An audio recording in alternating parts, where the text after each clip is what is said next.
ఈ అవకాశం ఇచ్చిన సర్వోన్నతుడు ఘనమైన తండ్రికి మొదలుగా లెక్కలేని ఆ కృతజ్ఞతాస్తుతులు తెలియపరుస్తూ ఈరోజు ఆరాధనకి గుడి వచ్చిన నా సహోదరులైన మీ అందరికీ ప్రభు అయిన యేసుక్రీస్తు పరిశుద్ధ నామమున హృదయపూర్వక వందనాలు తెలియపరుస్తూ ఆయా ప్రాంతాల్లో ఉండి మన లైవ్ ద్వారా కూడా చక్కగా వాక్యాన్ని నేర్చుకుంటూ వింటూ బలపడుతూ మమ్మల్ని ప్రోత్సహిస్తున్న మీ అందరికీ తాటి కొరకు సంఘం నుంచి కూడా హృదయపూర్వక వందనాలు తెలియపరుస్తూ ప్రార్థన చేసుకుని దేవుని యొక్క వాక్యంలోనికి మనం వెళ్దాం.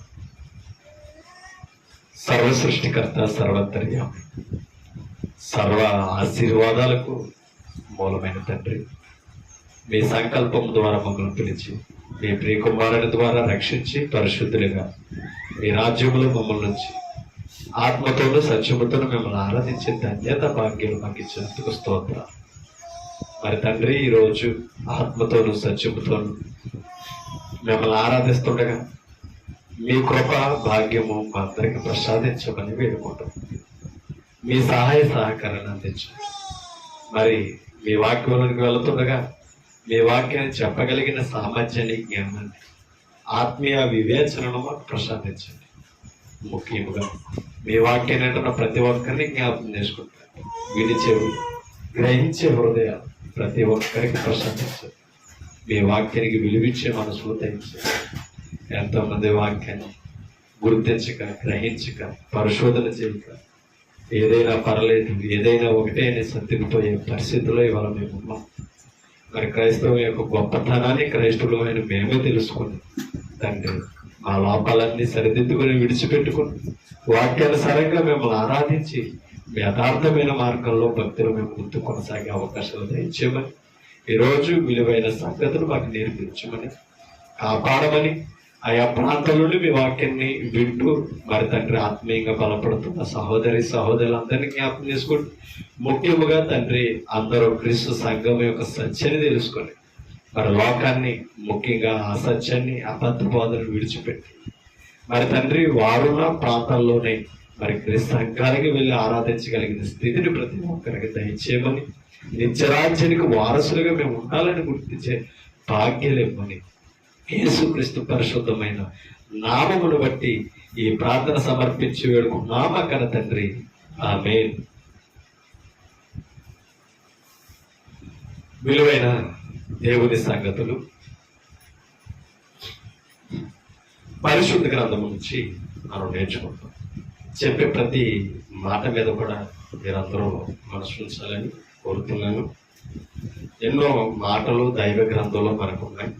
ఈ 66 పుస్తకాల యొక్క మరి లోతైన జ్ఞానం ఇవాళ మనం అందరం కూడా పరిశోధన చేసి మరి వాటి ప్రకారంగా మనం భక్తిలో కొనసాగడానికే ఈ గ్రంథాన్ని సృష్టికర్త మనకి ఇచ్చాడు. మనం ఏం చేస్తున్నా సరే ఆ ప్రతిదీ లేఖనానుసారమా కాదని మనం ఈ 66 పుస్తకాలని పరిశీలన చేసి ఎలా ఆరాధించాలో, ముఖ్యంగా ఎలా భక్తిలో కొనసాగాలో, మనం చేసేది మనం చేయమనిదా, ఇంతకుముందు చేసిన వారిదా, అది ఎవరికి సంబంధించినది, అది మనం అర్థం చేసుకోలేదు. ఎందుకంటే బైబిల్లో 3 కాలాలు ఉన్నాయి. ఒకటి పితరుల కాలం, 2 ధర్మశాస్త్ర కాలం, 3 క్రైస్తవ కాలం. క్రీస్తు యుగంలో మనం ఉన్నాం. పితరులు చెప్పింది వేరు. పితరులు ధర్మశాస్త్రానికి ముందున్నవారు కాబట్టి ధర్మశాస్త్రం లేకుండా వారికి తీర్పు. తర్వాత మోషే కాలానికి వచ్చేటప్పటికి అది 3వ యుగం, 2వ యుగం అన్నారు. ఆ యుగంలో ధర్మశాస్త్రంను బట్టి తీర్పు పొందే అవకాశం ఉంది. ధర్మశాస్త్రంను బట్టి వారు ఎలా నడుచుకోవాలో విధులు, ఆజ్ఞలు వచ్చాయి కాబట్టి వాటి ప్రకారంగా చేయవలసిన అవసరం. అలాగే 3వ యుగం క్రీస్తు యుగంలో ఇవాళ మనం ఉన్నాం, క్రైస్తవ యుగం. ఈ క్రైస్తవులు మనం ఏం చేయాలనేది మనం అర్థం చేసుకోవాల్సిన అవసరం ఉంది. అంటే పితరులు ఎందుకు చేశారు, పితరులు చేయనిది ఎందుకు ధర్మశాస్త్ర కాలంలో జరగలేదు, ధర్మశాస్త్ర కాలంలో యూదులు చేసినది ఈరోజు క్రైస్తవులు ఎందుకు చేయకూడదు అనేది మనం అర్థం చేసుకుంటే లేఖనాల్లో సుస్పష్టంగా తెలియపరుస్తుంది. ఎవరు ఏది చేయాలో, ఎవరికి ఏది వ్రాయబడ్డదో, ఎవరు ఏది అనుసరించాలో ఈ 3 కాలాల్లో ఈ బైబిల్ గ్రంథం 2 నిబంధనలో మనకు అర్థమవుతుంది. ఎందుకంటే ఇవాళ వ్యవస్థను మనం చూస్తున్నాం. ఇవాళ లోకస్తులు ఏం చేస్తున్నారో, ఎందుకు చేస్తున్నారో వారు ఆలోచన ఉంది. కానీ ఇవాళ క్రైస్తవులుగా మనం ఏం చేస్తున్నాం, ఎందుకు చేస్తున్నాం, దీని ద్వారా ఫలితం ఏంటి, ఎందుకు మనం చేయాలి అనేది అవగాహన మనకి లేదు. ఇవాళ మనకి ప్రత్యేకత తెలుసు. అట్లా ఆదివారం ఇది బైబిల్లో కొన్ని పర్యాయాల్లో వాళ్ళు ఏ విధంగా చేశారో రాయబడ్డది. కానీ అక్కడ ఆదివారం చేసినట్లుగా లేదు. ముఖ్యంగా అది మంటల ఆదివారం అన్న పదం కూడా గ్రంథంలో కనిపించింది. ఎందుకు అది చేశారు?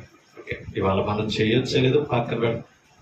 ఓకే, ఎందుకు అది చేసింది, ఎందుకు ఆ విధంగా యూదులు యేసుక్రీస్తు పట్ల మరి అనుసరించారది మనం అర్థం చేసుకున్నట్లయితే ఒక మాట మనం చదువుతాం. మత్తయి సువార్తలోనికి వెళ్తాం. 21వ అధ్యాయంలోనికి మనం వెళ్తాం.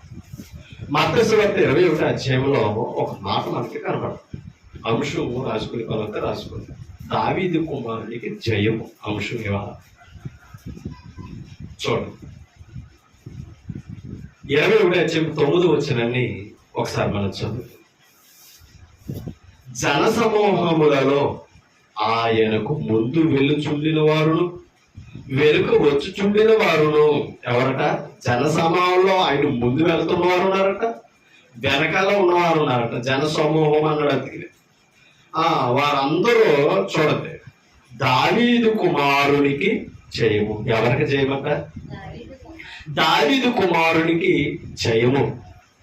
ప్రభు పేరట వచ్చువాడు స్తుతింపబడునుగాక. పదం చూడండి, ప్రభు పేరట వచ్చువాడు స్తుతింపబడునుగాక. సర్వోన్నతమైన స్థలములలో జయము అని కేకలు వేస్తున్నారట. ఆ జన సమూహం ముందు వెళుతూ వెనకాల వస్తున్న వారందరూ ఏం చేస్తున్నారట? దావీదు కుమారుడికి జయము, సర్వోన్నతమైన స్థలములలో ఆయన ఇష్టలైన వారికి జయము. మరొక చోట ఉంది సమాధానము అని. ఆయన ఇష్టలైన వారికి సమాధానము అన్న పదం ఉంది. అక్కడ ప్రభు పేరట వచ్చుచున్నవాడు. ప్రభు పేరట అంటే తండ్రి నామం. ఓకేనా? అందుకనే ప్రభు అనే పదం కొన్నిసార్లు పెద్ద అక్షరాలతో కనపడుతుంది బైబిల్. ఆ పెద్ద అక్షరాలు మనకు కనపడుతున్నప్పుడు తండ్రిని సూచిస్తుంది ఆ ప్రభు అనే పదం. ఓకేనా? ప్రభు పేరట వచ్చుచున్నవాడు. ప్రభు పేరట వస్తున్నవాడు ఎవరో? యేసుక్రీస్తు. ఆయన ఎవరంట? దావీదు కుమారుడు. జయము. ఆ జయము అన్న పదానికి పుట్టంకి ఇచ్చాడు. చూడండి అమ్మా, పుట్టంకి. మత్తయి సువార్త గారు చూడండి చెప్తున్నారు. మూల భాషలో ఓసన్న. ఓకేనా? మూల భాషలో ఏంటట? మూల భాష ఏంటి?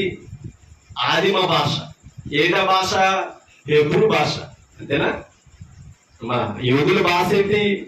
హెబ్రూ. ఆ హెబ్రూ పదాన్ని బట్టి ఓసన్నా ఓసన్నా అని ఆయనకి ఏం చేస్తున్నారట? జయము స్తుతులు తెలియపరుస్తున్నారట. ఎవరికే? ప్రభు పేరట వచ్చుచున్న వాడికి, యేసుక్రీస్తు. జయము అంటే ఇప్పుడు జయము అన్న పదం మన తెలుగు పదం. ఓకేనా? జయము అనగా మనకు తెలుగు పదం. హెబ్రూ పదాన్ని బట్టి ఏంటంట? ఓసన్నా ఓసన్నా అని. ఆయన జనసమూహంలో ముందు వస్తున్నవారు, వెనకాల వస్తున్నవారు ఆయనకి జయస్తుతులు పాడుతున్నారు. ప్రభు పేరట వచ్చుచున్న వాడికి. ఓకేనా? ఇది మనం అర్థం చేసుకోవాలి. ఎందుకు ఆ పదాలు వాడారు, ఎందుకు అది అలా చేశారనేది ఒక మాట మనం అర్థం చేసుకో. ఈ 9వ వచనం మనం చదివితే ఈ 1 నుంచి 9 వచనాలు దాకా కూడా ప్రవచనం అన్నమాట. ప్రవక్తలో ప్రవచించిన ప్రవచన నెరవేర్పు ఇక్కడ జరుగుతుంది అన్నమాట. అది మనం అర్థం చేసుకోవాలి. ఒక మాట మనం చదువు 4వ వచనాన్ని చదువుతాం.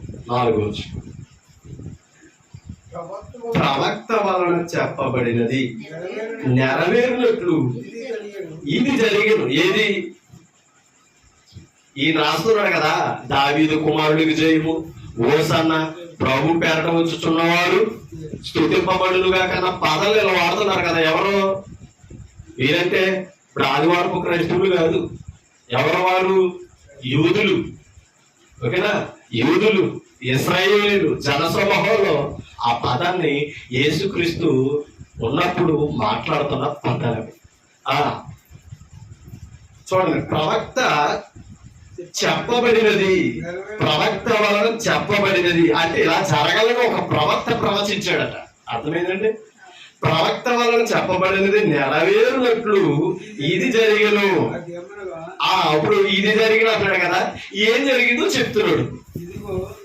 ఇప్పుడు 5వ వచనం అన్నాడు, ఇదిగో నీ రాజు అమ్మా సాత్వికుడై గాడిదను భారవాహక పశు పిల్ల అయిన చిన్న గాడిదను ఎక్కి నీ వద్దకు వచ్చుచున్నాడు. నీ రాజు అని అంటే యెరూషలేము రాజు. ఓకేనా? యూదుల రాజు. నీ రాజు ఎలా వస్తున్నాడట? గాడి సాత్వికుడే, మరలా దేవుడే దాని అర్థం. సాత్వికుడై గాడిదను భారవాహక పశు పిల్ల అయిన చిన్న గాడిదలు ఎక్కి నీ ఎత్తుకు వచ్చుతున్నాడు సీయోను కుమారి అన్న పదం కూడా వాడబడ్డది. అంటే ఇప్పుడు యెరూషలేముకు వస్తున్నాడట. ఎవరో? యెరూషలేమును ఏలే రాజు, యూదుల రాజు. ఆయన వచ్చేటప్పుడు యూదులు ఈయన ఎలా సత్కరిస్తారని ప్రవక్త గారు ప్రవచించారట. ఎలాగా? గాడిద పిల్ల మీద ఊరేగిస్తారు. ఓకేనా? అవునా? గాడిద పిల్ల మీద కిందకి చదివేద్దాం, మనకి ఇంకా బాగా అర్థమవుతుంది. నీ వద్దకు వచ్చుచున్నాడు సీయోను కుమారుతో. నీ వద్దకి ఆ రాజు ఈ గాడిద పిల్ల మీద వస్తున్నాడని సాత్వికుడే సీయోను కుమారుతో చెప్పండి అని చెప్పాడట ప్రభు. అనున్నది చూడండి, శిష్యులు వెళ్ళి యేసు తమకు ఆజ్ఞాపించిన ప్రకారం, అంటే యాక్చువల్గా ఈ వచ్చిన కూడా అర్థమవుతుంటే మొదటి నుంచి చదివితేనే అర్థమవుతుంది ఏం ఆజ్ఞాపించాడు. అయితే మనకి సమయం సరిపోతుంది, ఇంటికి వెళ్ళాక చదవండి. చూడండి, శిష్యులు వెళ్ళి యేసు తమకు ఆజ్ఞాపించిన ప్రకారం చేసి ఏం చెప్పాడైనా, మీరు పలానా గ్రామంకి వెళ్ళండి, అక్కడ గాడిద పిల్ల ఉంటది తీసుకురంటే యజమానుడు మిమ్మల్ని అడుగుతాడు ఎందుకు తోలికి వెళ్తున్నారని. ప్రభు తెమ్మన్నాడని చెప్తారు, ఇచ్చేస్తారు, పట్టుకొచ్చారు. అదే జరిగింది అక్కడ. యేసు తమకు చెప్పినట్లుగా చేశారట. ఆ గాడిదను దాని పిల్లలు తోలుకొని వచ్చి వాటి మీద తమ బట్టలు వేయగా ఆయన బట్టల మీద కూర్చుండేది. ఎక్కడ వేసారు బట్టలు? గాడిద మీద వేసారు. ఎక్కడ కూర్చున్నాడు ఈయన? గాడిద మీద కూర్చున్నాడు. జనసమూహములలోను అనేకులు తమ బట్టలు దారి పొడుగున పరిచారట. ఇప్పుడు ఈ బట్టల మీద ఎవరు నడుపుతున్నారు? గాడిద. ఓకేనా? అంటే ఇప్పుడు యేసు ప్రభు ఎక్కడ అనబట్టి గాడిద కూడా ఎక్కడ కాలత వచ్చింది? బట్టల మీద నడిచి కాలత వచ్చింది. అసలే గాడిద ఎక్కడ ఉంటది? ఎడారిలో. అంతేనా? గాడిద ఎక్కడ ఉంటది? అరణ్యంలో తిరుగుతుంది. ఆలోచించాలి. ఒక్కొక్కసారి మన గ్రామంలో కూడా వస్తుంది. ఎప్పుడైనా అంటే ఏదైనా సొమ్ము చేసుకోవాలను అమృతాంధ్రు శేషంతో చూసారా? దానిని పాలు పిండుతూ సొమ్ము చేసుకుంటూ వెళ్తున్నాడు. అది కొన్నింటికి ఔషధంగా కూడా దాని పాలు వాడబడుతున్నాయి. ఇది 50 రూపాయలు అనమాట. విచిత్రం ఏం చెప్పరా? ఓసారి వెతికితే చాలా మరలా ఏమో. మీకు అర్థమవుతుందా? ఇది ఎక్కడికి తీసుకెళ్ళి అక్కడ కొంచెం వెతుకుతుంటే అంత ఇస్తుంది, మళ్ళీ దాచుకుంటా లేదు, రాకుండా ఆపుతా లేదు. చాలా విచిత్రం. ఎందుకంటే మేము కొన్నాం, తాగాం కాబట్టి చెప్తున్నాం. ఓకేనా? ఆ మాటలు చూడండి. ఇప్పుడు అన్నాడు, జన సమూహములను అనేకులు తమ బట్టలు దారి పొడుగున పరిచిరి, కొందరు చెట్ల కొమ్మలు నరికి దారి పొడుగున పరిచారు. ఓకేనా? కొందరు చెట్ల కొమ్మలు నరికి దారి పొడుగున వేశారట. జన సమూహములను ఆయనకు ముందు వెలుచుండువారు వెనుక వచ్చుచుండువారు దావీదు కుమారునికి జయము, ప్రభు పేరట వచ్చువాడు స్తుతింపబడును గాక, సర్వోన్నతమైన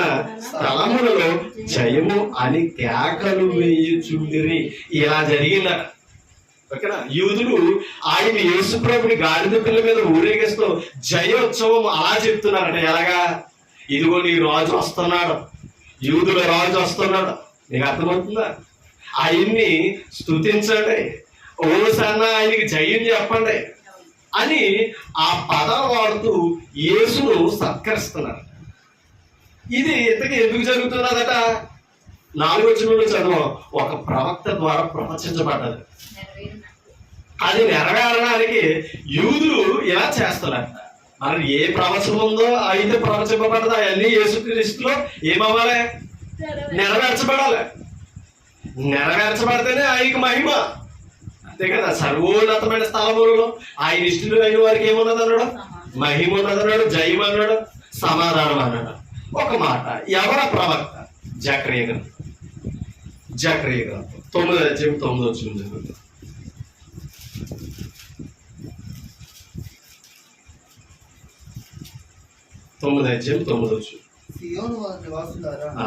ఇప్పుడు చెప్తున్నాడు. సియోను అంటే ఎవరల్లో? యూదులు, దేవుడు ఏర్పరచుకున్న ప్రజలు. సియోను నివాసులారా ఎత్తుకో. సియోను వాసులట ఏం చేయాలట? ఆ సంతోషం చెప్తున్నా చూడండి. ఎందుకు? యెరూషలేము నివాసులారా. అదే అమ్మా, ఇందాక సియోను కుమార్ అన్నాడు కదా, యెరూషలేము కుమార్ అంటే యెరూషలేములో నివసిస్తున్న ఆయన ప్రజలే. యెరూషలేము నివాసులారా ఉల్లాసముగా ఉండి. ఎందుకని? నీ రాజు. ఇందాకేమన్నాడు అక్కడ? నీ రాజు ఎలాంటి వాడు అన్నాడు? అమ్మా, సాత్వికుడు. అంతేనా? నీ రాజు ఎవరని చెప్పాడు? సాత్వికుడు. ఇక్కడ ఈ ప్రవక్త ఏమని ప్రవచిస్తున్నాడు? నీ రాజు నీతిపరుడు. ఎవరట? యెరూషలేము సియోను రాజు ఎవరట? నీతిపరుడట. అంటే ఇప్పుడు అంతకు ముందు రాజు లేరా? ఆలోచించాలి. ఈ ప్రవక్త ప్రవచిస్తున్నప్పుడు ఇంకా రాజులు లేరా? ఉన్నారు. కానీ ఆ రాజులు కొంతమంది ఏమి తెలుసా? నీతి లేదు. ఈయన నీతితో రాజ్య పరిపాలన చేస్తాడని ప్రవచనం అన్నమాట.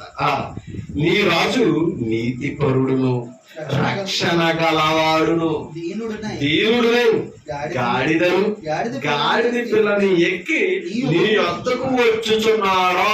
నీ వద్దకు ఎప్పుడు చెప్పాడు? ఇది క్రీస్తు పూర్వంలో చెప్పాడు. అంతేనా? క్రీస్తుకు ముందు కాలంలో చెప్పాడు.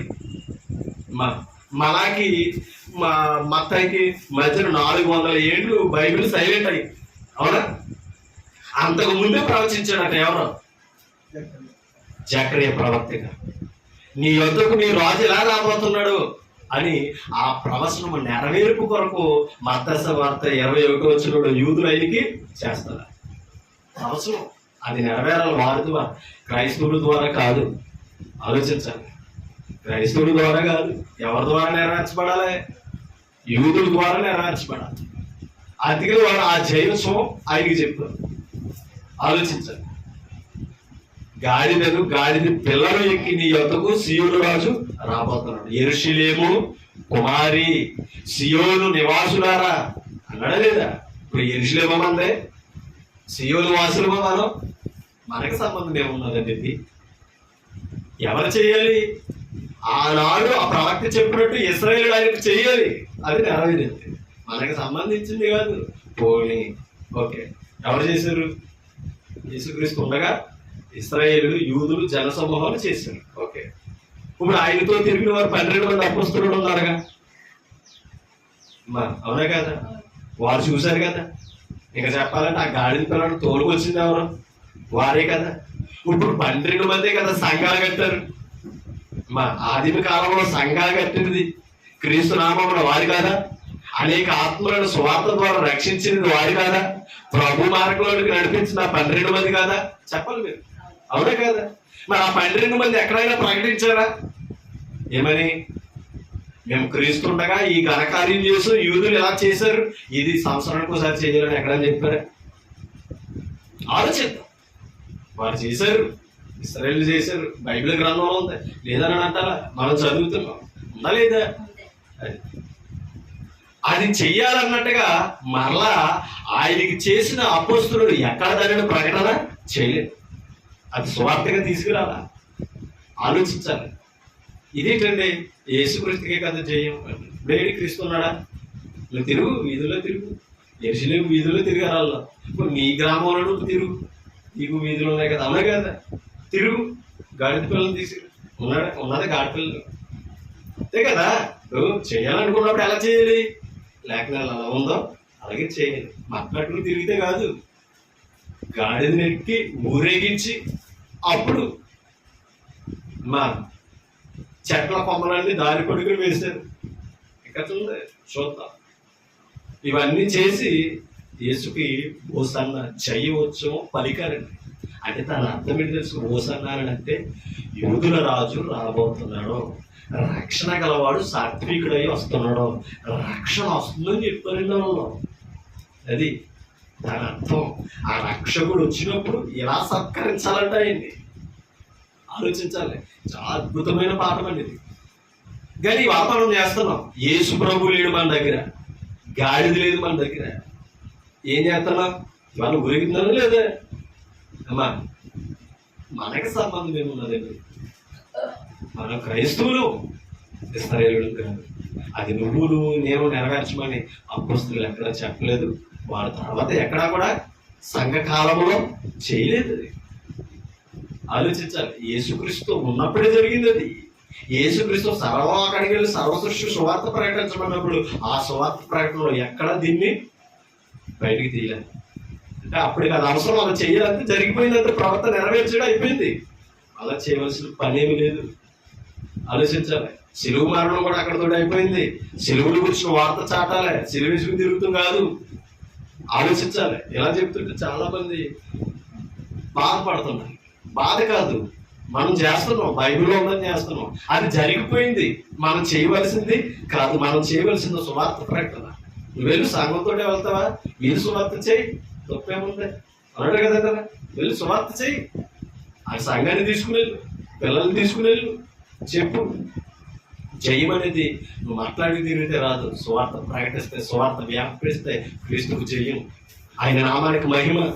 ఆలోచించాలి. దాని వెనకాల మనకు వచ్చే ఆశీర్వాదం అది. సువార్త లేకుండా మనం సువార్తకి వ్యతిరేకమైన కార్యాలు చేసేయడం వల్ల ఏమవుతుందంటే క్రైస్తవ్యం నిందించబడుతుంది. మనకలాగే వీళ్ళకి పండగలు ఉన్నాయి, మనకలాగే వీళ్ళు ఇది చేస్తున్నారు అనుకునే పరిస్థితికి వాళ్ళ క్రైస్తవాన్ని మనం తీసుకొస్తున్నాం. ఆలోచించాలి. ఇది ఆలోచన చేసి మాటలే కాబట్టి ప్రవక్త మనం చేయడానికి కాదు ఇది చెప్తా.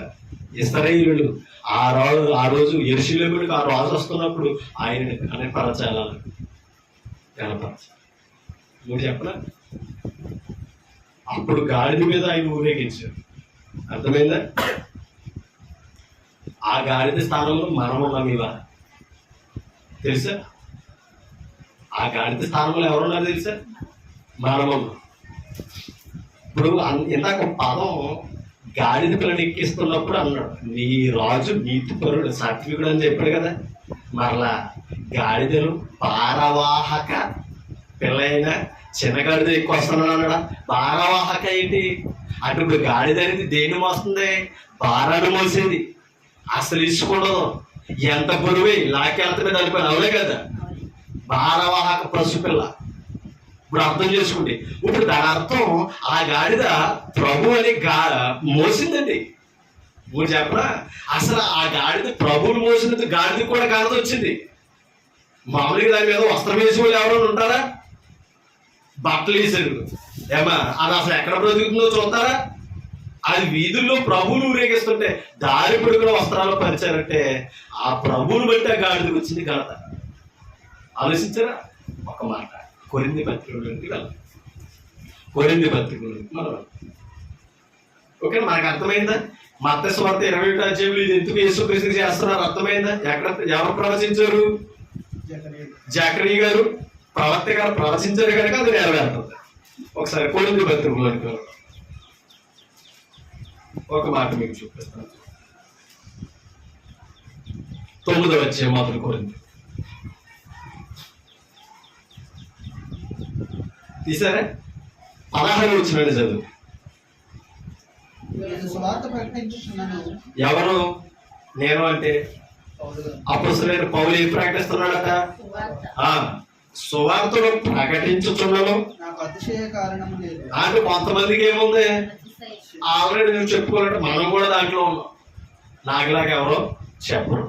ఓకేనా, నాకు తెలిసినంత జ్ఞానం ఆయన చెప్తాడు కానీ నా ఎంత చెప్పడు. ఆయనకి తెలుసు కానీ నా ఎంత ఏమి తెలియదు. అతిశయం అదనమాట. నేను కాబట్టి చెప్పగలుగుతున్నాను. అతిశయం ఆ రోజు పౌలుకి కానీ అపోస్తలుడు కానీ లేదట. వచ్చిన దాన్ని అలుచుకున్నారు. అది అన్నాడు, సువార్తను ప్రకటించుచున్నాను, నాకు అతిశయ కారణము లేదు. ఎందుకని? సువార్తను ప్రకటించవలసిన, ఆ మాట చూడండి, సువార్తను ప్రకటించవలసిన భారము నా మీద మోపిన వాడు ఎవరు? క్రీస్తు. ఎవరి మీద మోపాడట? పౌలు చెప్పుకున్నాడు, నా మీద ఆ భారము. ఏ భారం? సువార్త భారం ఎవరి మీద ఉందంట? ఇప్పుడు ఇందాక గాడిదని ఏమన్నాడు? భారవాహక పిల్ల. ఓకేనా, ప్రభువులు మోసిన గాడిద. ఇప్పుడు ఇక్కడ చెప్తున్నాడు పౌలు, సువార్త అనే భారం ఎవరి మీద ఉందట? నా మీద ఉన్నదట. ఇప్పుడు సువార్తను మోసుకెళ్తున్నాడే లేదా పౌలు? ఓకేనా, సువార్తను ఏం చేస్తున్నాడు ఆయన? మోసుకెళ్తాడు. ఒక మాట అర్థం చేసుకున్నాం. ఇప్పుడు సువార్త భారం ఆయన మీద ఉన్నదంటే ఇప్పుడు సువార్తలో ఉన్నది ఎవరు చెప్పాలి? సువార్తలో ఉన్నది ఎవరు? ఆయన ఇప్పుడు ఎవరిని మోస్తున్నాడు? అది ఆ గాడిదలో ఎవరిని మొయ్యాలి? క్రీస్తును మొయ్యాలి. అర్థమైందా మనకే? ఎవరిని మొయ్యాలంటే అది తెలుసా? క్రీస్తును మొయ్యాలి. అది క్రైస్తవ్యం. క్రీస్తును మోయడం అంటే సువార్తను మోయడం. ఆలోచించాలి. జయమూలుడు అంటే నువ్వు సువార్తకు మహిమ వచ్చినప్పుడు, నీ సువార్త ఫలిస్తున్నప్పుడు. మరొకటే, నువ్వు సువార్త ప్రకటించినప్పుడు ఒక ఆత్మ రక్షింపబడ్డదా, ఆయనకి జయమది. ఎందుకు తెలుసా? అక్కడ పాపానికి అపజయం, అపవాదికి అపజయం వచ్చింది. దేని వలన? దేని వలన? సువార్త వలన. అవునా కదా? ఏముందంట? ఆ మాటలో మనం అర్థం చేసుకో. అందుకనే ఈ మాటలో ఆయన చెప్తున్నాడు ఒక మాట మనం అర్థం చేసుకోవాలి. ఇప్పుడు సువార్త భారం మోస్తున్నాడు అంటే పౌలు. అంటే ఇప్పుడు క్రీస్తును మోస్తాడు ఎవరు తెలుసా? పౌలు. ఎలా మోస్తున్నాడు తెలుసా? గాడిదలా. ఆలోచించాలి. ఆ మాట అంటున్నాడు మరో అనుకోవద్దు అమ్మా. క్రీస్తును మొయ్యాలి మనం. క్రీస్తును మొయ్యడం అంటే మనం అర్థం ఫోటో చేసుకోవడం కాదు, విగ్రహం చేసుకుని భోజనాల మీద పెట్టుకోవడం కాదు. క్రీస్తును మొయ్యడం అంటే ఆయన సిలువను గురించిన వార్త, సువార్తను పట్టుకుని వెళ్ళాలి. అది క్రీస్తు భారం. అందుకనే కదా ప్రతివాడు తను తాను ఉపేక్షించుకుని తన సిలువను ఎత్తుకుని నన్ను ఏం చేయాలన్నాడు? వెంబడించాలి. ఇప్పుడు క్రీస్తు ఎరిగినోడు సువార్త నీ మీద వేసుకోవడమే ఉపేక్షించుకుని, అంటే ఉపేక్షించుకోవడం అంటే నిన్ను శుద్ధపరచుకోవడం. మధ్యలో వదిలేసింది కాదు మరలే ఇది. అంతవరకు ఒకసారి మోపబడిన తర్వాత ఆయన తెచ్చాలి తప్ప నువ్వు దించుకోవడానికి లేదు. అంత బాధ్యత ఇవాళ సువార్త పట్ల ఉంటే మనం ఏమేమో చేస్తున్నామంటే. అదే అన్నాడు, సువార్తను ప్రకటించవలసిన భారము నా మీద మోపబడి ఉన్నది. అయ్యో చూడన్న మాటలు. అయ్యో నేను సువార్తను ప్రకటించకపోయిన ఎడల, అది ప్రకటిస్తే కాదు శ్రమ, ప్రకటించకపోతే శ్రమ. ఇది తెలుసా? తెలుసుకున్నావు నువ్వు. ఓకేనా, రక్షింపబడ్డాను. నీ స్థానంలో రక్షణకు ముందు నీ జీవితం ఎలా ఉందో అలా ఎన్నో జీవితాలు ఉన్నాయి. నువ్వు ప్రకటిస్తే, నువ్వు సువార్తను మోసుకెళ్తే ఆ క్రీస్తు ఆ గృహానికి ఆ వ్యక్తి దగ్గరికి వెళితే నీలా మార్పు చెందొచ్చు. అది నీ వల్లనే జరగాలి, అది నీ వల్లనే నెరవేర్చబడాలి. కాబట్టి ఆ భారము నీ మీద నా మీద మోపబడి ఉన్నదే. లేకపోతే మనకేంటి తెలుసా? శ్రమ. అది మనం అనుకోండి, సువార్త ప్రకటించినప్పుడు తిడుతున్నారు, ఆటంకాలు వస్తున్నాయి, ఈ శ్రమలు అనుకుంటున్నాం. ఆలోచించాలి. ప్రకటించకపోతే శ్రమ. సువార్త నేరుగు నువ్వు ఇంట్లో కూర్చుంటే నీకు శ్రమ లెక్క ఉంది. నువ్వు తెలుసుకున్నావు ప్రకటించవలసిన భారము. ఇదని మనం అర్థం చేసుకోవాలి ఈ వారం. ఓకే, నీకు ఎందుకు మాట అన్నాడు చూడండి. ఇది నేను ఇష్టపడి 17 వచ్చిన, ఇది నేను ఇష్టపడి చేసిన ఎడలా ఎంత గొప్ప భాగ్యం. చూసారా ఏముందంట? మరలా ఎలా చేయాలంటే దాన్ని ఇష్టంగా చేయాలి. కష్టంగా కాదు, బలవంతంగా కాదు, ప్రభు పని హృదయపూర్వకంగా చేయాలి. ఇష్టపడి చేసిన వాడికి ఏముందంట? జీతం ఉంది. ఇష్టపడకపోయినను గృహ నిర్వాహకత్వము నాకు అప్పగింపబడిను. అది అర్థం. సువార్త ద్వారా గృహాలు కట్టాలి అంటే దాని అర్థం సంఘాన్ని కట్టాలి. ఆలోచించాలి. ఒక సువార్థికుడు ఉన్న భాగ్యం అది. దేవుని ఇంటిని కట్టేవాడు. దేవుని ఇల్లంతటిలో మోషే నమ్మకంగా ఉన్నాడు. ఆయన కంటే ఎక్కువగా క్రీస్తు నమ్మకంగా ఉన్నాడు. అపోస్తలుడు నమ్మకత్వాన్ని నిరూపించుకున్నారు. ఇవాళ క్రైస్తవులుగా మనం కూడా నమ్మకత్వం కలిగిన వారు నిరూపించుకోవాలంటే మన ద్వారా ఒక విశ్వాస సంఘానికి రాదు, సంఘంలో చేర్చబడాలి. అలా ఎప్పుడైతే మన వాళ్ళని చేర్చబడ్డదు, ఇప్పుడు ఎవరు కట్టబడుతున్నారో తెలుసా? సంఘం కట్టబడదు. దేవుని ఇంటికి నిర్మాణం అవుతుంది. అది మన వాళ్ళని జరగాలి. అది సువార్త ఉన్నప్పుడు.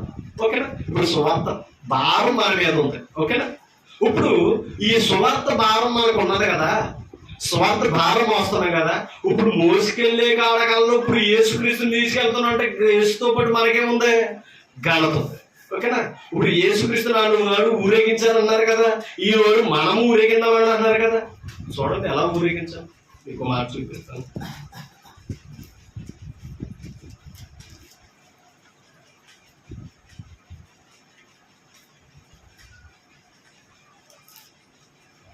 రెండో కొరింథీ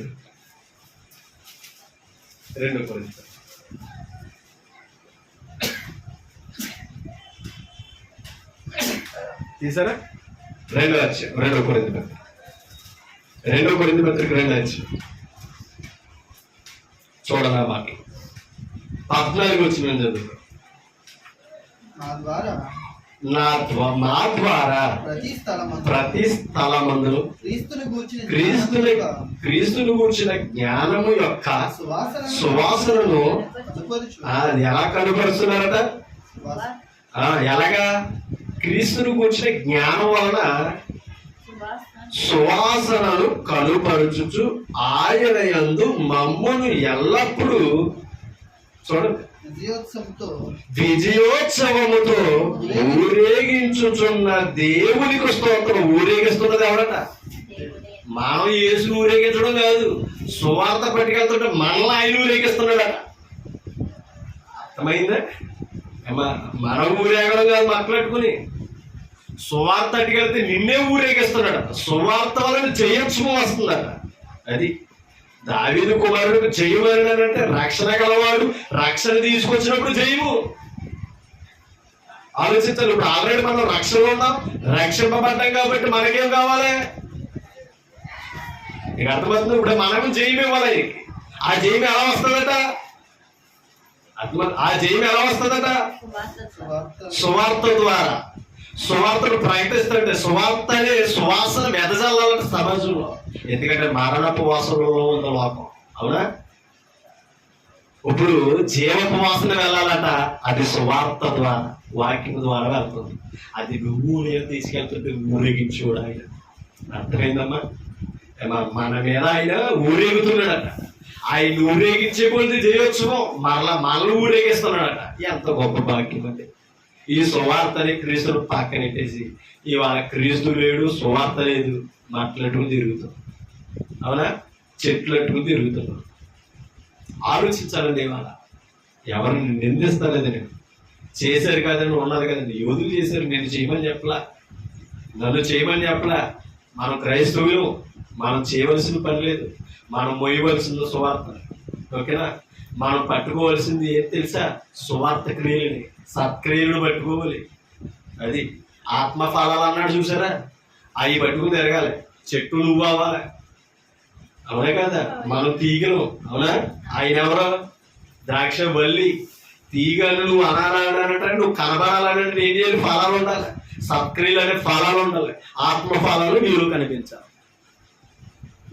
ఇది అర్థం చేసుకుంటాం అనేసి అపవాది చేస్తున్న క్రియలండి ఇవి. మనం చేస్తున్నాం అనుకున్న అపవాది వాక్యానికి వ్యతిరేకంగా మనం చర్చ చేస్తుంటాడు. దేని ద్వారా దేవునికి మహిమ వస్తుందో దాని ద్వారానే అవమానం తెప్పించే పరిస్థితులు అజ్ఞానంలో దేవుడు అపవాది మనల్ని నడిపిస్తున్నాడు. అందుకనే క్రీస్తు ఈయన కూర్చున్న జ్ఞానం అని అన్నాడు. ఆ జ్ఞానం లేక సువాసన రావాల్సిన కాడ, అదే జీవపు వాసన రావాల్సిన కాడ ఏమవుతుంది తెలుసా? మరణపు వాసన. సువార్త నట్టుకుని నశించిపోతున్నాను. ఇవాళ బైబిల్ తెలియక నశించిపోతున్నారండి సమాజంలో. క్రైస్తవులు ఇవాళ వాక్యాన్ని ఎరిగి నశించిపోతున్నాం. ఎరిగామని కూడా బైబిల్ పట్టుకొని ఆలోచించండి. సంఘ విభేదాలు, బోధ విభేదాలు, ఏది సత్యమో తెలియదు, ఏ సంఘమో సత్యమో ఎరగరు. ఏదైతే సంఘం కాదు, ఏదైతే బోధ కదని అనుకున్నామే తప్ప కానీ అసలు క్రీస్తు కట్టింది ఏంటి? అపోస్తలుడు దేని కొరకు ప్రాణం పెట్టారు అది అర్థం చేసుకోండి. అసలు క్రీస్తు రాజ్యం ఏంటి? జీవము గల దేవుని మందిరం ఏంటి అర్థం చేసుకో. పత్రికల్లో లేఖనంలో ఉన్నది, పత్రికల్లో రుజువయ్యింది. ఆయన రాజ్యము సంఘముగా పిలువబడుతుందని, ఆ సంఘములు మనం అవయవాలుగా ఉన్నామని లేఖనాల్లో స్పష్టంగా వివరిస్తుంటే అవన్నీ మనకు సంబంధం లేదన్నట్టుగా ఎవరో ఇశ్రాయేలు చేసిన యూదులలో జరిగిన ఇవాళ మనం తీసుకొచ్చి ఇక్కడ పెడతాం. చేయమన్నది మానేసాం, పరిశోధన లేదు. ఆలోచించండి ఏమైపోతాం. కాబట్టి ఒకటే అన్నాడు యేసుక్రీస్తు, అక్రమము చేయవారు దేవుని దగ్గర నువ్వు ఎలా చేస్తున్నావు అనేది వద్దు, క్రమంగా చెయ్యి. నేను క్రమంగా చేయించేది వాక్యం ఒకటే. వాక్యాన్ని దాటి వెళ్తే అక్రమమే. ఓకేనా? అక్రమము చేయవారులారా మీరు నా యొద్దను పోండి, మీరు ఎవరు నాకు తెలియదు అనే పరిస్థితికి బైబిల్ అనుకుని ఎత్తుకెళ్ళిపోవాలి మనం. కాబట్టి ప్రతి దానికి తీర్పు ఉంది. మనం గుర్తించవలసిన అవసరం మన అందరి మీద ఉంది. ఒకసారి కీర్తన గ్రంథంలో ఇప్పుడు వెళ్తాం. కీర్తన గ్రంథం 118వ అధ్యాయం చూడండి. 118వ అధ్యాయం 24వ వచనాన్ని చదువుతాం.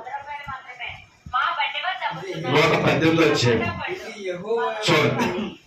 ఒకసారి 24వ వచనాన్ని చదువుతాం. 118వ అధ్యాయం 24వ వచనం. ఇది యెహోవా ఏర్పాటు చేసిన దినము. చూడండి ఆ మాటలు చూడండి. యెహోవా ఏర్పాటు చేసిన దినము, దీని యందు మనం ఉత్సాహించి సంతోషించదము. ఆలోచించండి ఏముందంట? యెహోవా ఏర్పాటు చేసిన దినములు ఏముందంట? ఉత్సాహం ఉంది, సంతోషం ఉంది. యెహోవా దయచేసి నన్ను రక్షించుము, యెహోవా దయచేసి అభివృద్ధి కలిగించుము, యెహోవా పేరట వచ్చువాడు ఆశీర్వాదమొందునుగాక. ఈ పదం ఎక్కడో చదివినట్టుంది. ఆమె ప్రభు పేరట వచ్చువాడు ఏమవ్వాలి? స్తుతింపబడుగాక ఉన్నది. ఇక్కడేమన్నాడు?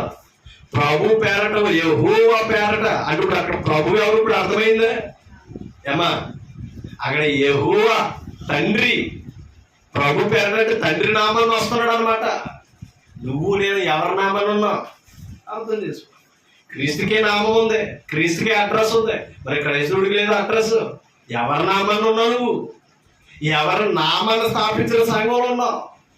ఏమా నామాన్ని బట్టి సువార్త చేస్తున్నావు అర్థం చేసుకోలేవా? పేరు ఏమున్నదని అనుకోండి, పేరులోనే ఉన్నది అడ్రస్. ఆలోచించాలి. అందుకనే యెహోవా పేరట వచ్చేవాడు ఆశీర్వాదముందును గాక. యెహోవా మందిరములో నుండి మమ్మును చూడండి మిమ్మును దీవించుచున్నాము. ఎక్కడి నుంచి వస్తుందని దీవెన? అందుకనే యెరూషలేము కుమారి ఉల్లాసించు. అక్కడ పైకి కూడా ఎక్కడ అన్నారు కదా, ఆ దినమును మీకు ఏమన్నదన్నాడు? దాని యందు ఉత్సాహించి సంతోషించి. ఇదే మాట జకరియా గారు ప్రవచించారు. అవునా? యెరూషలేము నివాసులారా అన్నాడా లేదా? సియోను నివాసులారా ఉత్సాహించి సంతోషించండి, మీ రాజు నీతిమంతుడు, సాత్వికుడు, రక్షణ గలవాడు వస్తున్నాడు, రక్షణ తెస్తున్నాడు కాబట్టి మీరు సంతోషించండి. అందుకే ఆ పదం 24 వచ్చిన ఇది యెహోవా ఏర్పాటు చేసిన ఆ దినంలోనే వచ్చాడే. ఏమా ఇశ్రాయేలుకు రాజుగా ఆయన ఏర్పాటు ఆ దినం కింద అన్నాడు. అంటే ఏర్పాటు చేసిన దినములు అంటే నెలకొల్పిన రోజు. నెలకొల్పిన రోజు దాని అర్థం ఏంటంటే తండ్రి అయిన దేవుడు ఇశ్రాయేలీయులకు క్రొత్త నిబంధన కాలములో సంఘ స్థాపన గురించిన మాటలు. అది మొన్న సంఘ స్థాపన గురించి ఇక్కడ మందిరం అన్నాడు చూసారా? సంఘముల నుంచి ఆశీర్వాదం రా. క్రొత్త నిబంధన వాడక మాటలను పాత నిబంధనలో ప్రవచనాలను. రక్షణ రాజు వస్తున్నాడు, రాజ్యం బయటకు వస్తున్నాడు. ఎందుకంటే మన రాజుగా ఏమి ఉండాలి? రాజ్యం. ఆ రాజ్యంలో ఏముంది? ఆశీర్వాదం. ఎంత గొప్ప మాట. ఇప్పుడు అంటున్నాడు ఏమని? 25 వచ్చిన అన్నారు, మమ్మల్ని రక్షించు, ఇదే నా విన్నపమని, మాకు వృత్తి దయచేయమని వారు ఏం చేస్తున్నారంటే తెలుసా? ప్రార్థన చేస్తున్నారు. ఎవరికే? ప్రభుకి. దావీదు చెప్తున్న మాటలు. అలాగే 26 వచ్చులో మాట్లాడు, యెహోవా పేరట అంటే యెహోవా పేరట వచ్చేవాడు ధన్యజీవి. యేసుక్రీస్తు ధన్యుడు అనమాట. వచ్చేవాడు సామాన్యుడేమి కాదు. యెహోవా ఆలయముల నుంచి మమ్మల్ని దీవించు అని ఆ ఓసన్న అన్న పదం అక్కడ వాడుతున్నారు అనమాట. జయం అంటే అర్థం ఏంటి? ఇప్పుడు రక్షణ వస్తుంది. రక్షణ గలవాడు ఆరంభమయ్యాడు. ఓకేనా? ఇప్పుడు ఎప్పుడైతే రక్షణ వచ్చిందో మాకేముంది? జయం. ఇప్పుడు అప్పటిదాకా ఇశ్రాయేలు యూదులు అనేక రాజులతో యుద్ధాలు చేశారు లేదా? ఓకేనా? జయం. ఇప్పుడు ఈ నీతిపరుడు, ఈ సాత్వికుడే ఏలుతున్నాడు రాజుగా. ఇప్పుడు వీళ్ళకి రక్షణ, జయం అన్నమాట. దాన్ని ఉద్దేశించి మాట్లాడిన జయోత్సవాలు లేవండి. ఆలోచించాలి, మనం అర్థం చేసుకోవాలి. అందుకని ప్రవచనాలు ఇవి, అవి నెరవేర్చబడడం కొరకు జరిగినవి ఇవి. ఒకసారి లోకస్వార్త 2:14 వచ్చిన కూడా చదువు. 2:14 వచ్చి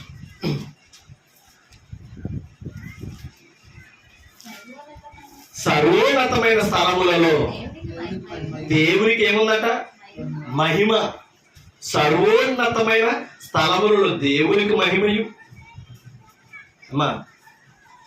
అమ్మాయి ఏమిల్లా ఎలపడు ఊరేగేస్తున్నారని చూడండి, లేదు మీకు అర్థమవుతుందా? సర్వోన్నతమైన స్థలములలో దేవునికి మహిమయు, ఆయన ఇష్టుడైన వారికి ఏముందట? సమాధానము. ఏముందట? సమాధానం ఉంది. అది మనం గుర్తించాలి. ఆయన ఇష్టమైన ప్రజలకు సమాధానం దొరుకుతుంది ఎక్కడ? ఈ భూమి మీద. ఎప్పుడు? యేసుక్రీస్తుతో ఆరంభమవుతుంది. యేసుక్రీస్తుతో ప్రారంభమైంది అది. ఆయనకి ఇష్టలుగా బ్రతకాలనంటే యేసుక్రీస్తు నామాన్ని స్వీకరించవలసిన వారే. ఆలోచించాలి. ఈ రాజు దగ్గర ఉండాలి.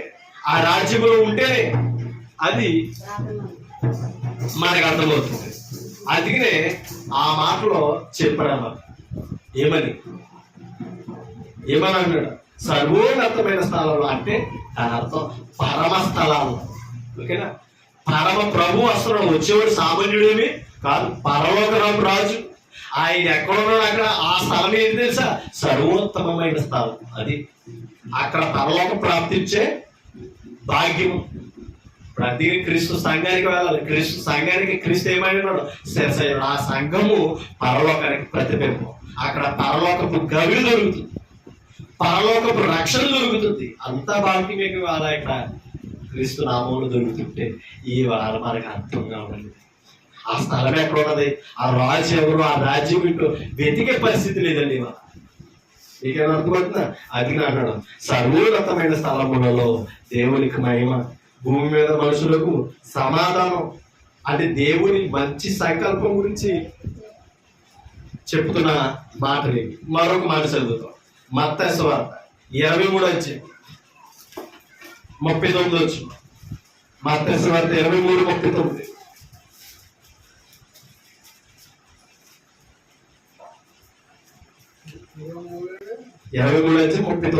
మత్తయి సువార్త. ఇది మొదలుకొని ప్రభు పేరట వచ్చువాడు స్తుతింపబడును. ఏముందట?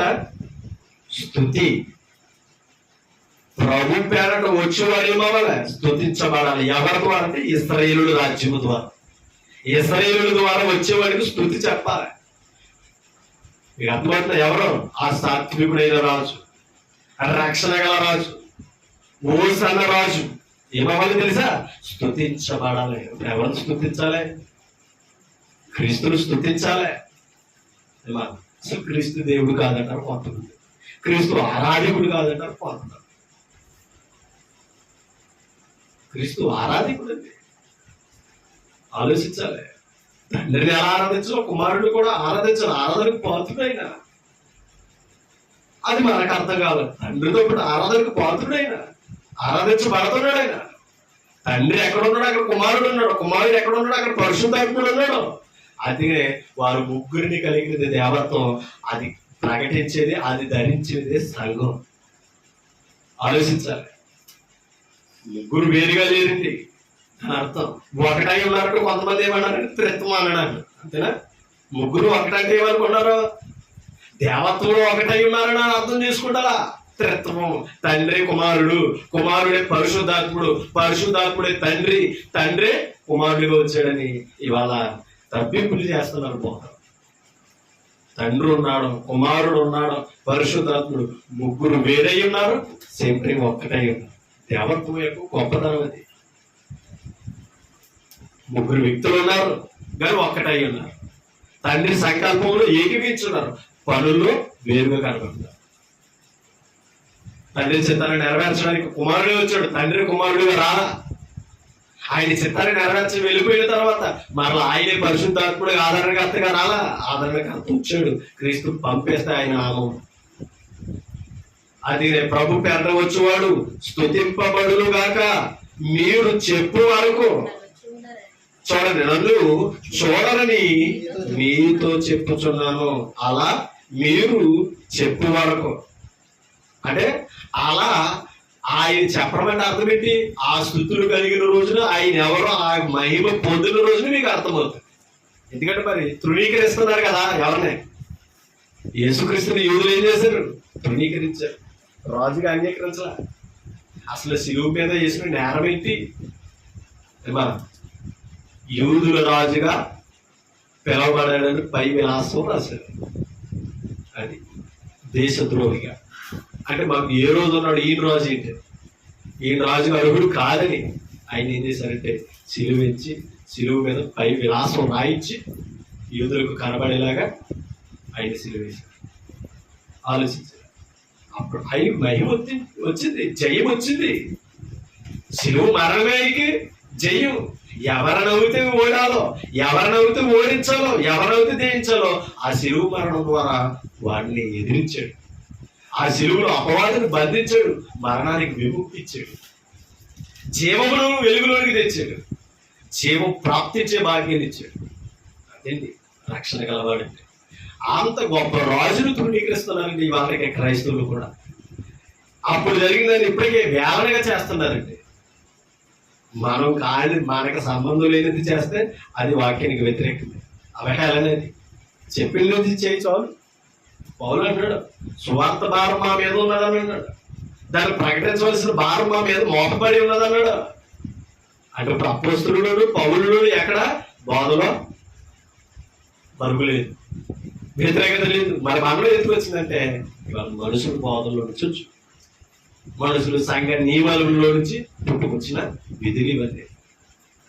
కాబట్టి సంఘ సమస్తలను బట్టి కాదు మనం నడవలసింది, మనుషుల విధులు బోధనను బట్టి కాదు నడవలసింది, క్రీస్తు బోధన బట్టి నడవాలి. అది మనం అర్థం చేసుకోవాలి. ఒకసారి మత్తయి సువార్త 9:27 చదువుతాం. 9:27.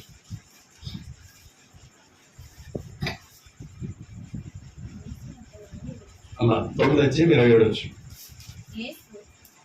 యేసు అక్కడ నుండి వెళ్ళుచుండగా, చూడండి, యేసు అక్కడ నుండి వెళ్ళుచుండగా ఇద్దరు గుడ్డివారు ఆయన వెంట వచ్చి దావీదు కుమారుడా మమ్మను కనికరించమని కేకలు వేశారంటే ఎవరినే? ఇందాక మత్తయి సువార్తలో 21 కూడా చదువు. దావీదు కుమారుడికి ఏమన్నారు? ఇదేంటి దేవుని కుమారుడు అని ఏం చెప్పుకున్నాడు? అవునా? కొంతమంది ఏమో యోసేపు కుమారుడు అంటున్నారు. మరి దావీదు కుమారుడిగా పిలువబడుతున్నాడు ఏంటి? మత్తయి 1:1 రాసుకోండి. అబ్రహాము నుంచి వచ్చాడు. అబ్రహాం కుమారుడు దావీదు కుమారుడైన యేసుక్రీస్తు వంశవలి. ఆ వంశవలిలో రంచి రావాలి. మా దావీదికి సింహాసనం ఉండక మారదని ఆయన నీ సంతానాన్ని ఏలే రాజు నీ సంతానంలో నుంచే ఉంటాడని నిత్యం వెళ్తాడని ప్రవచనం ఉంది. అవునా? అందుకనే దావీదు కుమారుడుగానే వచ్చాడు, దావీదు సంతానంలో పుట్టాడు. అది మనం అర్థం చేసుకోవాలి. ఎందుకు తెలుసా? సింహాసనాన్ని బట్టి, రాజ్యాన్ని బట్టి దావీదుకి లెక్కింపు వచ్చింది అన్నమాట. ఓకేనా? దావీదుని బట్టి ఎందుకు ఆ మాటలు ఎక్కేస్తున్నారంటే, అసలు దావీదు సంతతుల నుంచి ఎవరు ఉంటారని చెప్పాడు? రాజులు ఉంటారని చెప్పాడు. ఆ యూదుల నుంచే, యూదుడే కదా దావీదు. ఇప్పుడు ఆ యోనా వంశకుల నుంచి వచ్చాడు, దావీదుకి వేరుచిగురుగా పుట్టాడు. అది దావీదు కుమారుడు అని రాయను. మీకు అర్థమవుతుందా? అది ఆ రాజ్యాన్ని బట్టి, సింహాసాన్ని బట్టి సూచిస్తున్న మాట దావీదు కుమారుడి కంటే. అప్పుడు ఆనాడు ప్రకటన చేశాడు కదా, ప్రమాణం చేశాడు కదా. సమూయేలు గ్రంథంలో ఉంటుంది దేవుడు దావీదుకి చేసిన ప్రమాణం. ఆయన అంటాడు దేవుడి మందిరంలో కూర్చొని, నన్ను ఎంతగా హెచ్చించడానికి నేనంతటి వాడిని, నా కుటుంబము వాటిది. నా సంతతుల నుంచి ఇశ్రాయేలు రాజులు ఉంటారని చెప్పమంటే నా కుటుంబం ఎంత భాగ్యమయ్యా. మనుషులతో మాట్లాడినట్టు నువ్వు దయపాలించి నాతో మాట్లాడి సెలవిచ్చావే. నీ ప్రమాణం ఎంత గొప్పదయ్యా, నీ నిబంధన ఎంత గొప్పదన్న. ఆ నిబంధన నెరవేర్పుకే ఇవాళ దావీదు కుమారుడుగా పిలువబడ్డాడు. ఎవరు? యేసుక్రీస్తు. అందుకనే దావీదు కుమారునికి జయమని మత్తయి సువార్త 20:15 రాసుకున్నా వచ్చు. అంటే వివరించడానికి నాకు సమయం లేదు. ఒక మాట మీకు చూపిస్తాను. లోకా సువార్తలోనికి వెళ్తాను, ముగింపులోనికి నేను వెళ్తాను.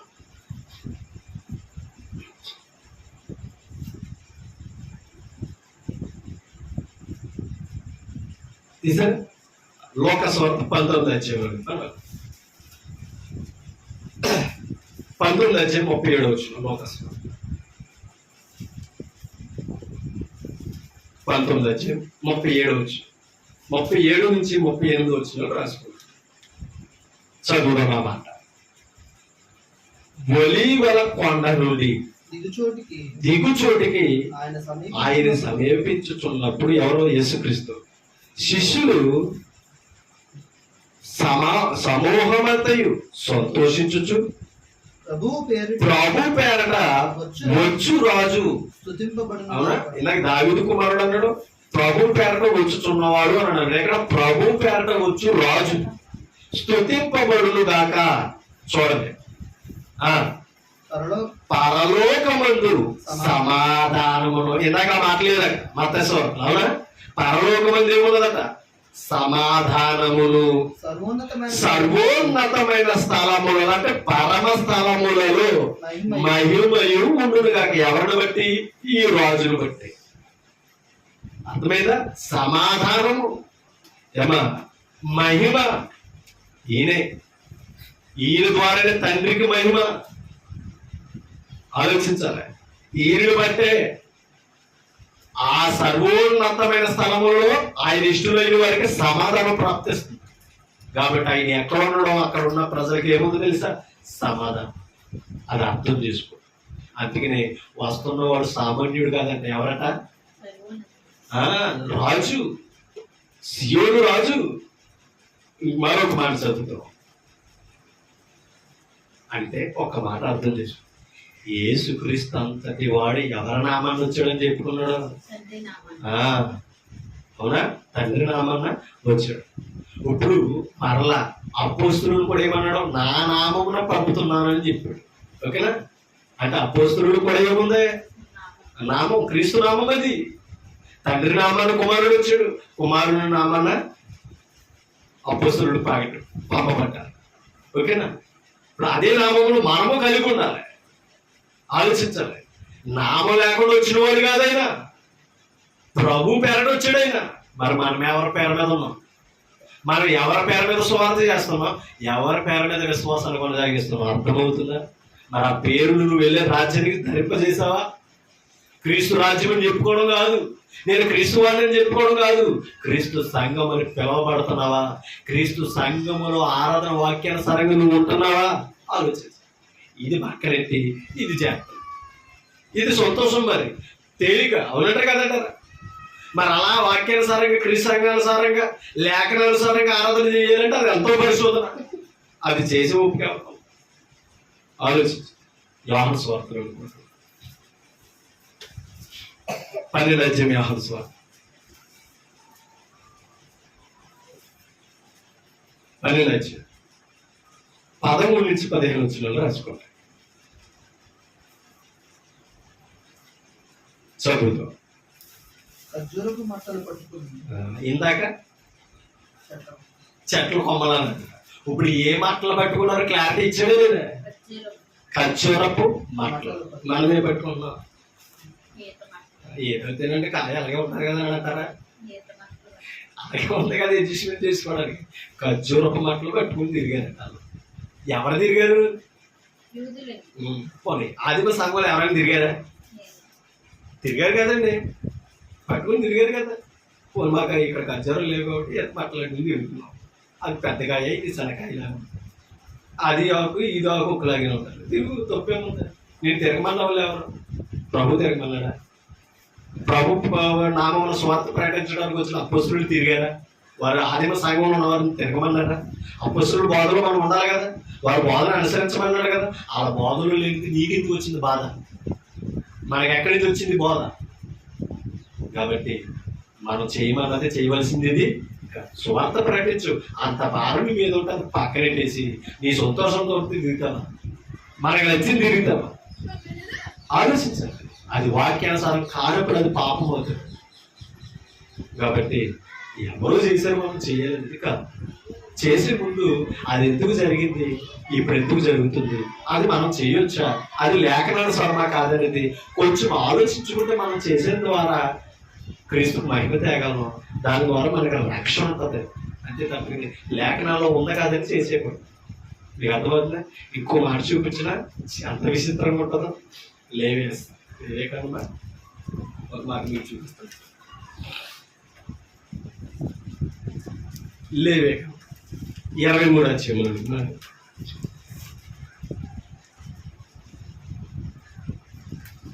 40 వచ్చింది కదా.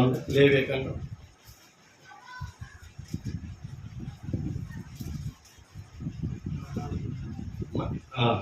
లేవియకాండము 23 అధ్యాయం 40 వచ్చు.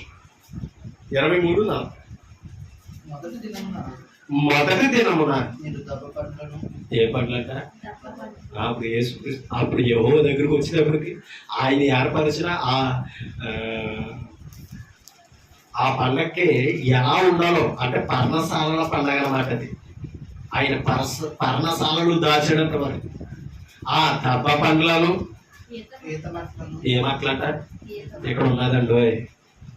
అవునా? ఏమట్లంట దొరికేందుకు తిరిగేవారికి ఆయుధం. ఏమట్లంట? ఈత మట్లను, అమ్మా గొంజి చెట్ల కొమ్మలను, కాలువల యొద్ద ముందు నిర్వంజి చెట్లను పట్టుకొని 7 దినములు మీ దేవుడైన యెహోవా సన్నిధిని వీధుల్లో కాదు, మా యెరూషలేము వీధుల్లో వారికి చేశారు. యెహోవా నామమున ఆయన సన్నిధిని ఏం చేశారంటే 7 దినాలు ఉత్సాహించారట. సీయోను రాజు వస్తున్నారంటే ఆ వీధులు యెరూషలేము నివాసులందరూ అప్పుడు ఉత్సహించి సంతోషించారు. ఎన్ని పట్టుకెళ్ళారు? అలా దబ్బ బండి పట్టుకెళ్ళారు. అవునా? ఈత మట్టలు అట్టుకొచ్చారు, నిర్వంచి చెట్లు అట్టుకొచ్చారు. ఎన్ని పట్టుకొచ్చారు? కాలంలో ఎవరో ఎదిగిన మొక్కలను ఆయన ఏ పేరు వద్దు చెప్పి పట్టుకుని వచ్చారు. మరి చేస్తామా? బైబిల్లో ఉంది కదా అలాగా. పాత నిబంధనలు చేశారు కదా, చేద్దాం అలాగా.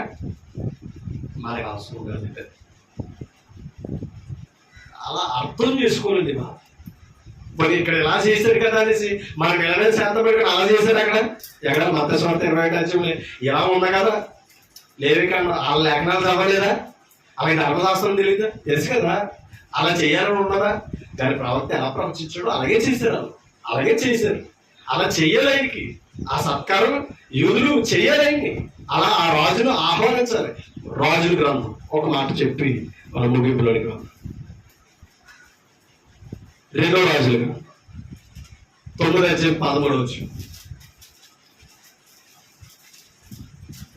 2వ రాజుల గ్రంథం 9వ అధ్యాయం 13 వచ్చు చూడండి. అంతటా వారు అతి వేగరముగా తమ తమ వస్త్రములను పట్టుకొని మెట్ల మీద అతని క్రింద పరిచారు. అంటే మెట్ల కింద ఆయన పాదాల దగ్గర పరిచారట. ఎవరంటే యోహు.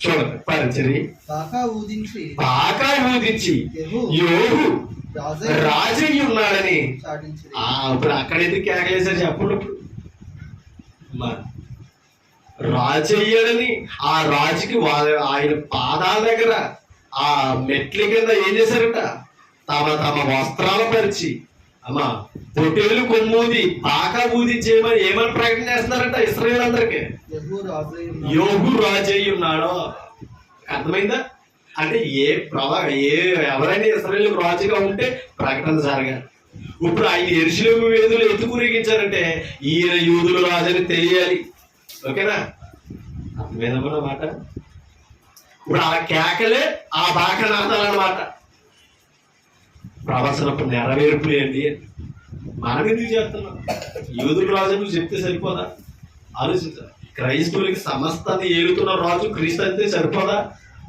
ఒక్కొక్కని నువ్వు ప్రకటించు నువ్వు సరిగ్గా చెయ్యి ఇది మనకు అర్థం కావాలి ఎవరో ఎక్కడో ఏదో జరిగింది అలా చేద్దామని అనుకున్నాం వాక్యానికి కొన్నిసార్లు వ్యతిరేకంగా సియోను రాజు భారవాహకు పిల్లైన గాడిద మీద వస్తున్నాడు ఈ రాజు సాత్వికుడు చాలా మంది కఠినంగా ఏలిన రాజులు ఉన్నారండి ఈయన అలా కఠినుడు కాదు ఇక చెప్పాలి ఆత్మ సంబంధమైన రాజు ఆత్మ సంబంధమైన రాజ్యాన్ని తీసుకొస్తున్న రాజు సామాన్యుడే కాదు ఆ రాజ్యమును బట్టి ఆయన నామానికి మహిమ కలగాలి అది జయము ఆ రక్షణ స్థాపించబడాలి ఆ రాజు వర్దిల్లాలని జయోత్సవాలు చేస్తారు అది ఇశ్రాయేలులు గుర్తించాలి ఈయనను మహిమపరచాలి ఈయన అలా రాజుగా అంగీకరించే రోజు ఉంటున్నదని గుర్తింపుగా ఆయనకి ఆ సత్కారాలు చేశారు వాళ్ళు మనం అర్థం చేసుకోవాలి పోనీ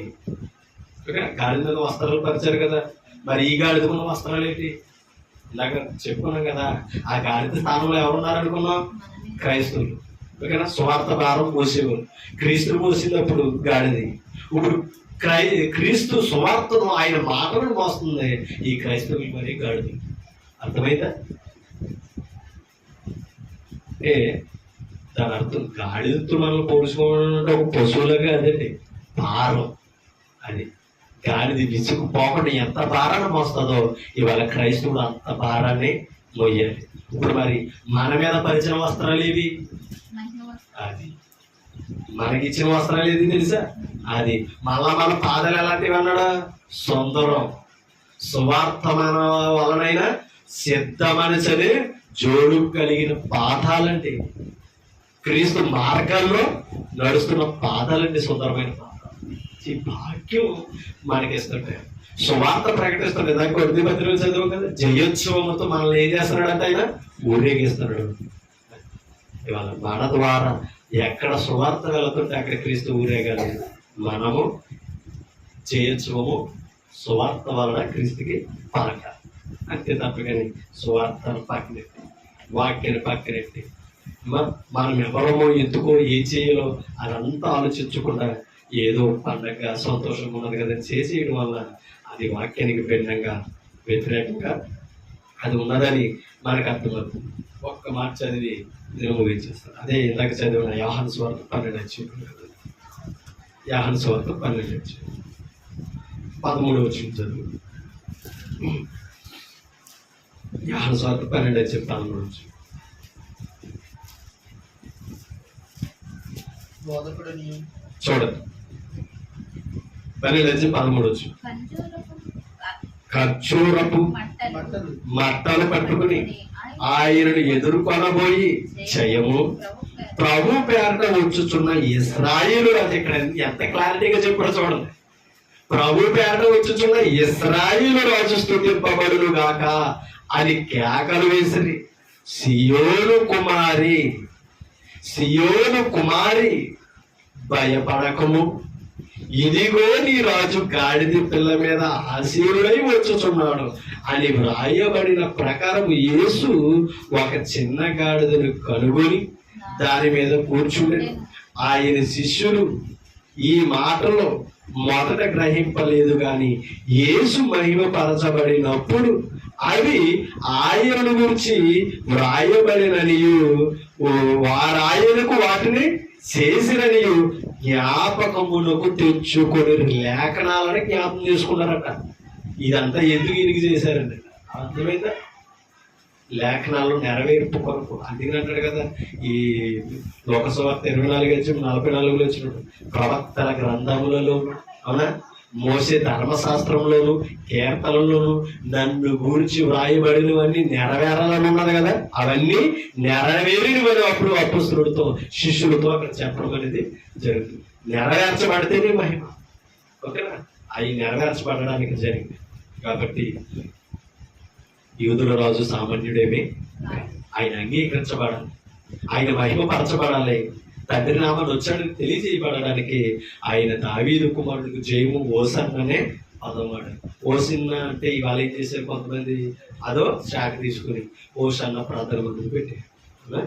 లేదా ఓసన్న అనేది మందిరం కాదు, ఓసన్న అనేది సంఘం కాదు. ఓసన్న అనేది ఆయనకి ఏం చేస్తుంది, విజయాన్ని సూచిస్తుంది. అదేనే దావీదు కుమారుడికి ఏమన్నారో చెయ్యి అంటే ఏంటి అర్థం? ఏ పదం అది? హెబ్రీ పదం. తెలుగు పదం ఏంటి? చెయ్యి. ఎప్పుడు చెయ్యు? క్రీస్తు ప్రకటించబడుతున్నప్పుడు, ఆత్మలు రక్షించబడుతున్నప్పుడు, సంఘం క్షేమాభివృద్ధి చెందుతున్నప్పుడు మహిమ, విజయం. అది ఎలా కలుగుతుంది అన్నాడు?